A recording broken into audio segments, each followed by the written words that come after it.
Olá, amigos e professores que acompanham a TV Comunitária de Brasília e o site do Simpro. Eu sou Paula Nogueira e este é o TV Simpro. Conosco aqui no estúdio, Rodrigo Brito, que é presidente da CUT-DF, e Rosilene Correia, diretora de finanças do Simpro-DF. O TV Simpro vai abordar neste programa o julgamento da ADI. Olá, tudo bem? Olá, boa tarde. Bom, primeiramente, nós poderíamos fazer um resgate histórico do que vem a ser que foi rejeitado, né, no Tribunal de Justiça do Distrito Federal, por unanimidade, a ação direta de inconstitucionalidade. O que vem a ser isso, né? A ação direta de inconstitucionalidade, que nós até apelidamos de ADIM Pro-Hollenberg, ela tinha o intuito de considerar improcedente, ou seja, inconstitucional, mais de 30 leis que reestruturaram a carreira de mais de 30 categorias do Serviço Público do Distrito Federal. Então, essa ADIM, caso a gente não tivesse tido êxito no julgamento, ela viria a retirar direitos, conquistas, tanto na questão da remuneração total, na questão da jornada de trabalho, ou seja, seria um ataque muito grande aos direitos e às conquistas que os servidores tiveram, fruto de negociações, mobilizações e greves que resultaram com a aprovação das leis do ano de 2013. Então seria um grande retrocesso para os servidores do Distrito Federal, que com certeza isso seria também, de forma consequente, iria refletir na sociedade brasiliense, uma vez que ao atacar o servidor, também piora a prestação de serviço público de qualidade que nós defendemos. Perfeito. Bom, Rose, isso iria inclusive influenciar, em especial, o magistério público? Sem dúvida, acho que é a maior categoria que seria atingida e acho que o importante, Paula, é recuperar, porque a impressão que se tinha e às vezes a própria sociedade que vê as notícias e acaba se esquecendo que não viveu, não sentiu na pele, não tem obrigação mesmo disso, até se esquece de que, no nosso caso, e que, como o Rodrigo disse, a maioria foi resultado de muita luta. Nós tivemos em 2011, 2012, uma grande mobilização, resultando em uma greve de 52 dias de greve, com período de acampamento, de ocupação da Secretaria de Administração. Então, não foram dias fáceis, né? Então, com certeza, quem é aluno da rede pública ou pai de aluno vai se lembrar desse período, do prejuízo que foi para todos nós isso, o desgaste que foi.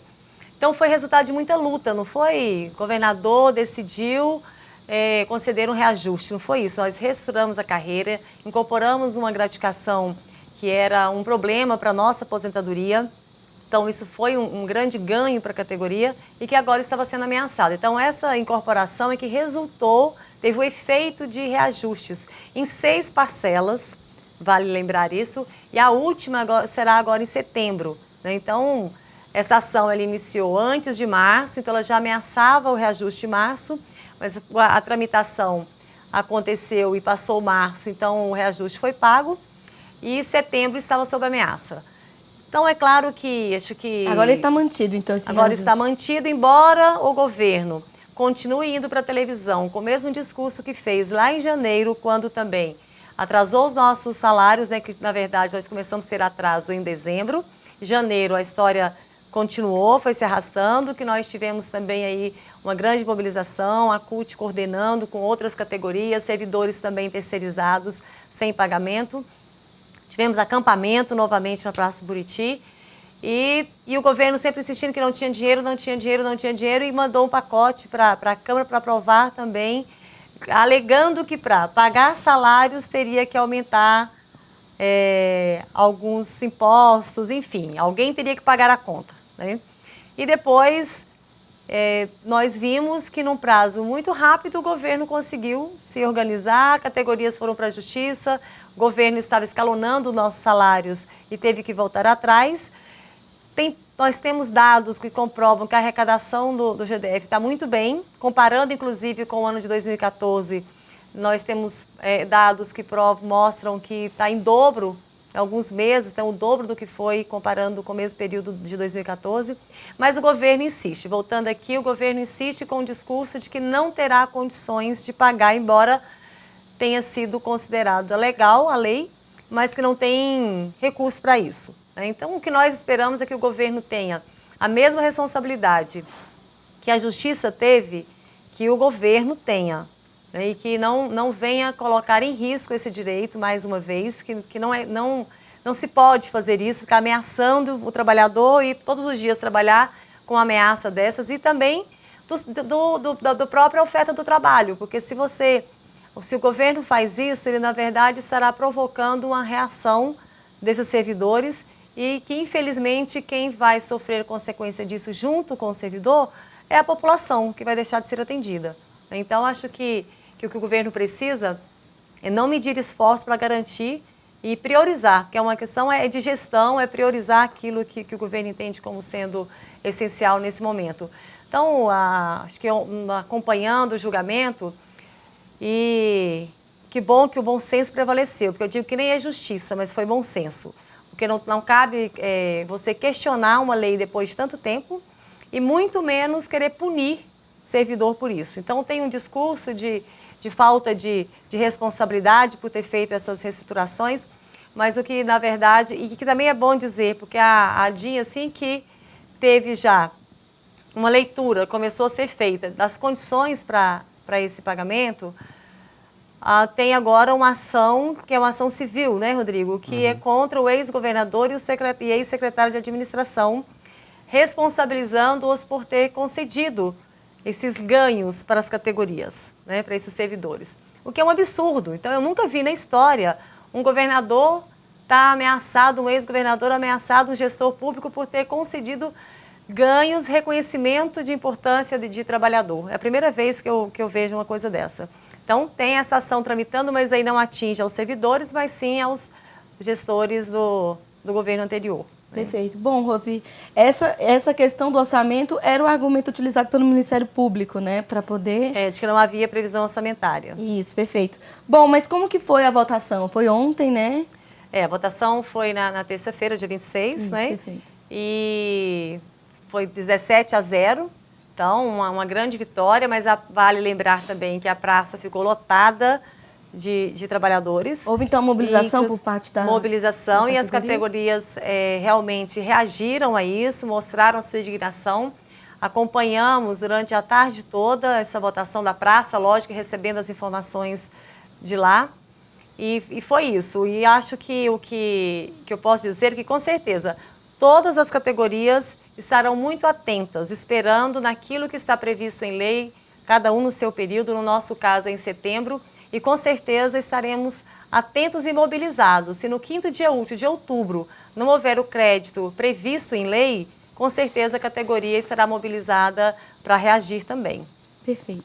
Bom, Rodrigo, qual que seria a sua avaliação dessa vitória, né? Porque desde o início do ano, com a troca do governo, houveram muitas atividades e articulações contra o trabalhador. Qual que é a avaliação que você faz a respeito disso?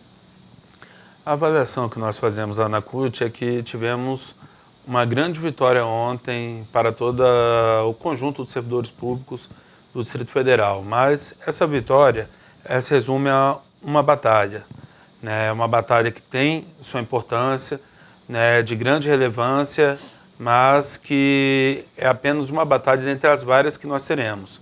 Como foi colocado muito bem pela Rose, nós já no início do ano tivemos um enfrentamento muito grande, que já tínhamos uma mobilização desde o ano passado, mas no início do ano nós tivemos já um ataque aos direitos dos trabalhadores, né, seja do serviço público ou seja trabalhadores terceirizados que prestam serviço ao governo do Distrito Federal. E desde lá a gente vem nesse enfrentamento. Com essa vitória que tivemos, né, nessa terça 26, no julgamento da ADIM, é mais uma conquista para os servidores públicos, mas teremos outras batalhas pela frente. Temos o não cumprimento dos acordos e convenções coletivas, né, por parte dos trabalhadores terceirizados. Temos as demissões em massa que estão ocorrendo também neste conjunto de trabalhadores, mas não é demissão de trabalhador terceirizado para contratar um efetivo. É demissão de trabalhador terceirizado e aquele trabalho é distribuído para outros, aumentando, né, a sobrecarga de trabalho.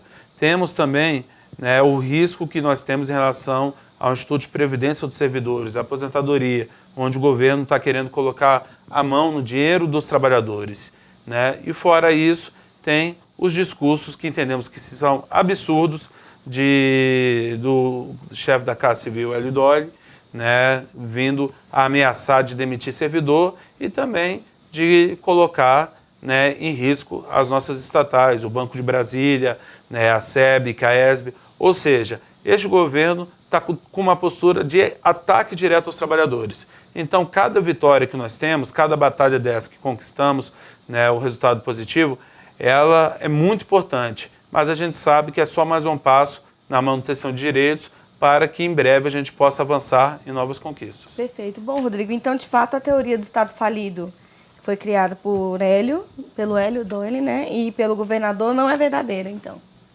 Entendemos que não, até foi colocado o exemplo esse absurdo, né? Não esse absurdo, porque foi colocado o exemplo de todo a situação que foi colocada quando o parcelamento dos salários, né, pelo parcelamento do pagamento de 13º, de férias, ou seja, de direitos dos trabalhadores que queriam fazer até outubro. Nós resistimos ao máximo e que já foi resolvido. Então, assim, se não tinha condições, como que conseguiu dar um jeito? Né? Então, o que a gente espera é que o governo realmente resolva a situação dos servidores, do conjunto da classe trabalhadora e busque medidas para que o trabalhador não seja penalizado e que tenhamos realmente um Estado funcionando para toda a sociedade. E não que o trabalhador e a sociedade brasileira venha a pagar por uma eventual conta que o governo diz que tem a ser paga. No caso da CUT, de que forma os trabalhadores devem agir, né, quando ocorrerem esse tipo de retaliação por parte do Estado? Então, os trabalhadores, primeiro, sempre que souberem de alguma notícia, tiver alguma movimentação, né, com o intuito de retirar direitos ou penalizar o trabalhador, cabe o trabalhador procurar o seu sindicato, que ele vai estar, com certeza, em consonância com a CUT, participando das nossas atividades, porque o nosso intuito é mobilizar a classe trabalhadora contra qualquer retirada de direitos, contra qualquer retirada de empregos, ou seja, contra qualquer retrocesso. Então, a CUT não irá permitir que haja retrocesso para a classe trabalhadora e para a sociedade brasileira. Por isso, cabe aos trabalhadores estarem junto das suas entidades sindicais e participarem das atividades chamadas pelas centrais, né, como o Dia Nacional de Luta, né, que teremos nessa semana, no próximo dia 29, e várias outras atividades que ocorrerão no mês de junho.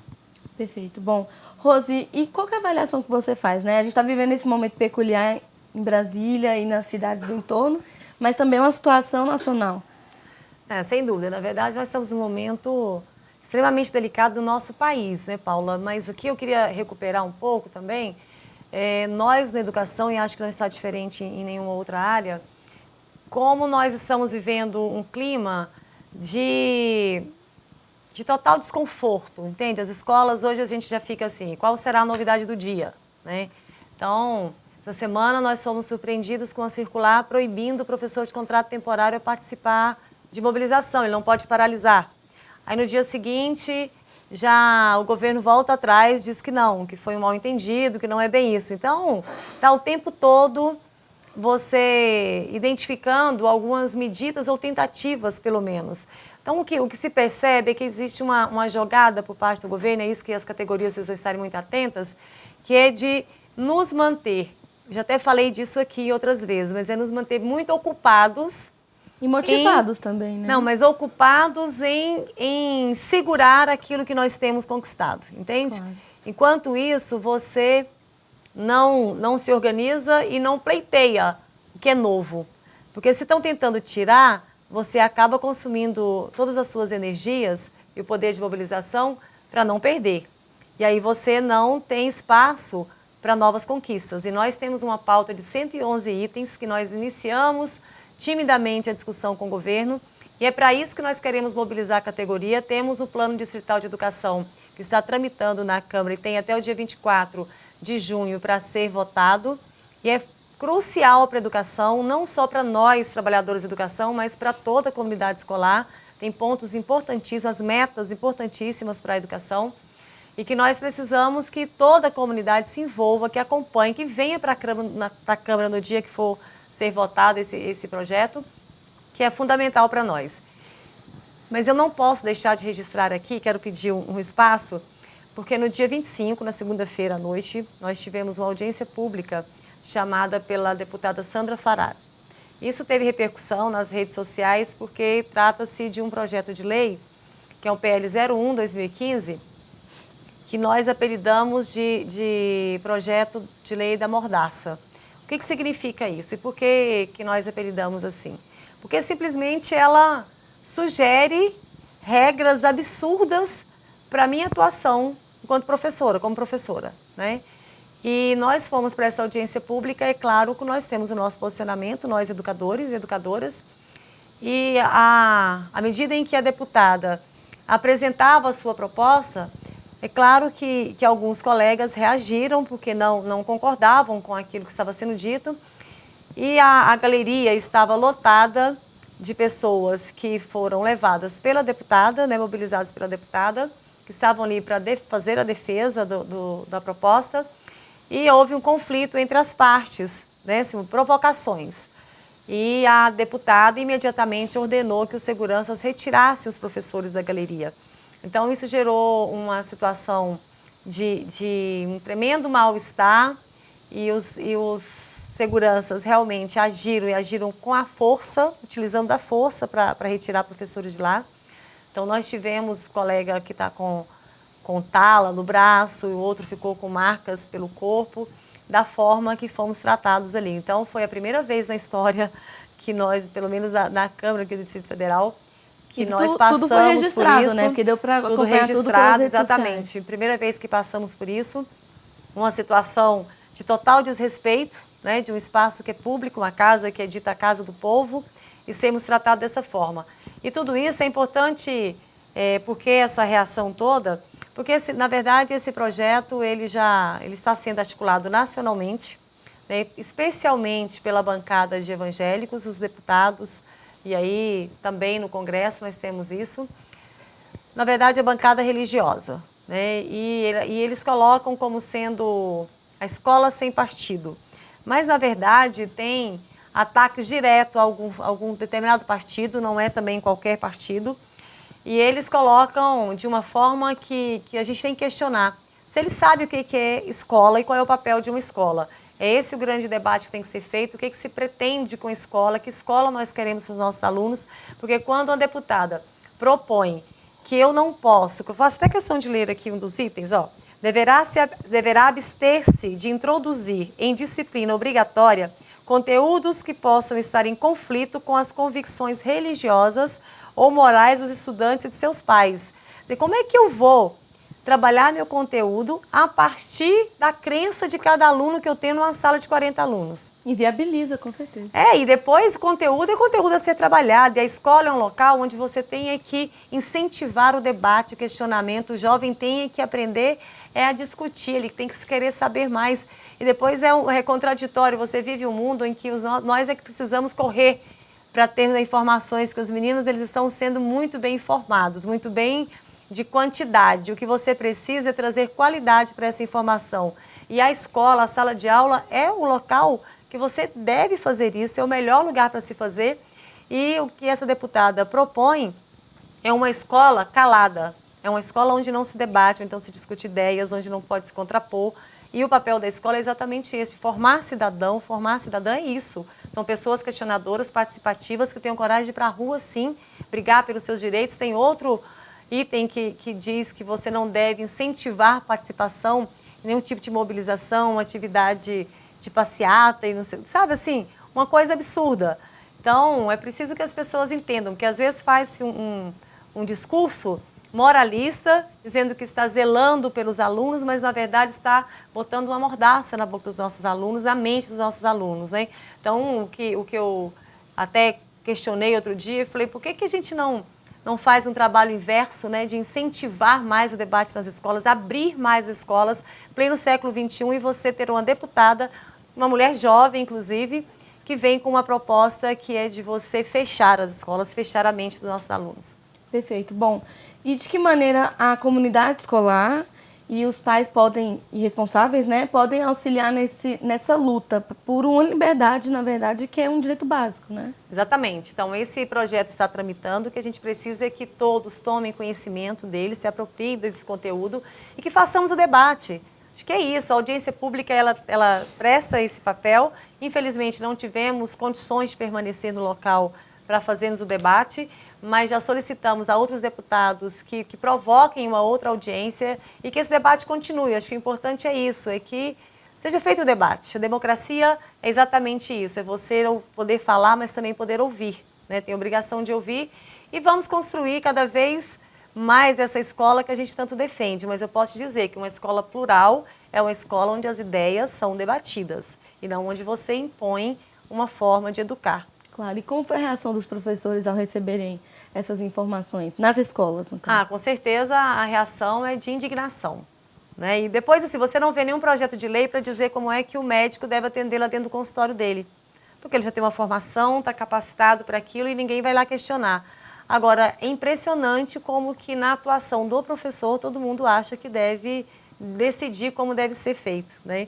Então, nós passamos por um processo de formação e que é contínuo, inclusive, passamos por um concurso, então somos profissionais capacitados, qualificados e sabemos exatamente como nós devemos nos comportar dentro da sala de aula, qual é o conteúdo a ser trabalhado e sabemos qual é o nosso papel enquanto formadores. Perfeito. Bom, Rodrigo, agora do ponto de vista da CUT, né, a nível regional e também nacional, quais são os maiores desafios para as próximas semanas? Então, os maiores desafios para as próximas semanas, tanto na questão local, o enfrentamento desses ataques aos servidores públicos, no caso agora, mais voltado para a questão das aposentadorias, né, do Instituto de Previdência, e também em relação às demissões e o não cumprimento de acordos e convenções coletivos no setor privado, e sem falar também da defesa das nossas estatais. E em âmbito nacional, o enfrentamento às MPs 664 e 665, que vem a flexibilizar direitos da classe trabalhadora, e também contra o PL 4330, que no Senado está como PLC 30, né, que é o PL da escravidão, que vem a roubar, né, as conquistas da classe trabalhadora, que é o maior roubo de direitos da nossa história recente. Então, esses serão os desafios que nós teremos no próximo período para garantir, tanto em âmbito nacional quanto em âmbito local, que não mexam nos direitos da classe trabalhadora e que, sim, a gente conseguindo evitar esse retrocesso, os trabalhadores possam se organizar para continuar avançando em novas pautas. Perfeito. Bom, quais são as próximas atividades nos próximos dias para que quem nos assiste possa participar e apoiar as mobilizações de diversas categorias? Nós estamos no ritmo, né, Rodrigo, que está assim, hoje você acha que tem uma programação, amanhã essa programação já carregou, porque infelizmente nós estamos sofrendo ataques em todos os níveis, né, e todo trabalhador, tanto privado quanto público. Então é um momento realmente da classe trabalhadora ter muita unidade, estar muito atento e não achar que as coisas estão resolvidas, garantidas, porque eu sou concursada, eu estou garantida. Estarmos atentos e realmente, como o Rodrigo já disse, atender ao chamado, às convocações das suas entidades, confiando nisso, porque o momento realmente é extremamente delicado. Nós temos esse PL da mordaça, temos essa novidade da proposta de mudança também de regras da Previdência nossa, que nós temos Previdência própria. Temos o PDE, como eu disse, importantíssimo. Teremos a Assembleia no dia 17, que é exatamente para avaliar o processo de negociação com o governo e que está acontecendo muito timidamente, muito pouco diálogo com o governo, inclusive com a Secretaria de Educação. E temos a pauta nacional, que, como eu disse, também está assim. Isso aqui hoje, né? Pode ser que amanhã a gente já tenha mais uma série de coisas, tanto na pauta local quanto nacional, porque o movimento nós estamos com alguns estados professores em greve, acho que 5 estados professores em greve. São Paulo, por exemplo, por coincidência, todos os estados governados pelo PSDB, os professores estão em greve. Entendeu? E São Paulo, mais de 60 dias de greve. Importante, né? Exatamente. Assim, é uma coincidência, né, ou não, mas exatamente os estados governados pelo PSDB estão todos professores em greve e numa situação extremamente delicada, né? Goiás aqui é um caso gritante, enfim. E aí nós precisamos estarmos muito atentos, né? Com certeza, esse governo já tem demonstrado também que a política dele é uma política de Estado mínimo, não é de investimento no serviço público. E se nós brincarmos, nós assim, teremos ataques e aí com possibilidades de prejuízo. Até agora nós conseguimos reverter, porque as categorias se mantiveram firmes, então nós não podemos vacilar mesmo. Agora é mobilização, é unidade, é disposição para a luta, é isso que irá nos garantir. Perfeito. Bom, e como tem sido a atitude, assim, o GDF tem proposto diálogos ou essas medidas têm sido arbitrárias e de pedido de rebate imediato por parte das categorias? O diálogo do GDF, ele não é feito conosco. O jornal, ele é feito através da grande mídia. Da grande mídia, né? Ele simplesmente comunica e a gente fica sabendo por meio da grande mídia. Então não há diálogo. O que há é uma imposição de posturas antissindicais, contrárias aos interesses da classe trabalhadora, ou seja, um ataque realmente aos direitos dos trabalhadores, ao conjunto da classe trabalhadora e à sociedade. Então não existe, infelizmente, diálogo com esse governo.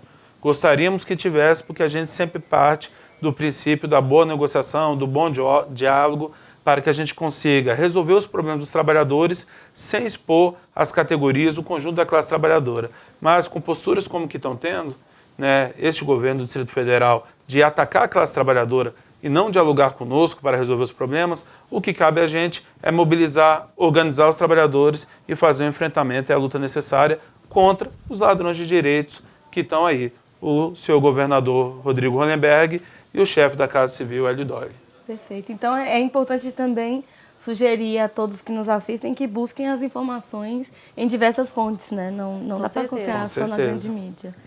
Bom, o TV Simpro está chegando ao fim. Vocês gostariam de se despedir? Bom, rapidamente, primeiro agradecer, né, a oportunidade de estar aqui mais uma vez em nome da minha categoria e deixar esse recado, que esse alerta, como você colocou, porque as pessoas procurem mais informações. Às vezes a gente vem aqui e fala, quem está nos assistindo acha que não tem diretamente nada com isso, mas um exemplo rápido aqui, nós não tivemos nenhuma nomeação de professor este ano, nenhuma, e muitas aposentadorias, quer dizer, não muitas porque está muito lento o processo, mas considerando que deixa um espaço vazio, então hoje nós já temos aí cerca de 400 aposentadorias e sem nenhuma nomeação. Orientadores, nós não temos nenhum orientador por escola, que seria o mínimo, né? E não temos. E tem um concurso que já foi homologado e também nenhuma nomeação de orientadores. Então, nós estamos já no mês de maio, terminando o mês de maio, sem nenhuma nomeação. E isso tem a ver com a vida de todo mundo, do aluno, do pai, que seu filho está indo para a escola e ainda temos escolas, principalmente noturno, com falta de professor. Então, o que a gente deixa aqui, mais uma vez, é que a educação pública só será uma educação realmente digna, que a nossa população merece ter e que paga por ela, quando todos nós assumirmos essa responsabilidade, pelo menos da cobrança, cobrar dos nossos governantes esse compromisso, esse cuidado maior com a nossa educação. Perfeito. Rodrigo? Apenas agradecer a oportunidade de estar novamente aqui com vocês e também, né, convidar a cada um e a cada uma que está nos assistindo para visitar o site da CUT Brasília, né, cultbrasilia.org.br, e a nossa página no Facebook para ver, né, ter um contraponto às informações que são divulgadas e ver realmente, né, a luta da classe trabalhadora. Então, vocês são nossos convidados e fica aqui o nosso forte abraço para todas e para todos. Perfeito. Então, nossa TV Comunitária de Brasília, agradecemos a presença e nós sempre estaremos de portas abertas a todas as categorias que decidirem e precisarem se manifestar para garantir os seus direitos. Bom, este foi o TV Simpro.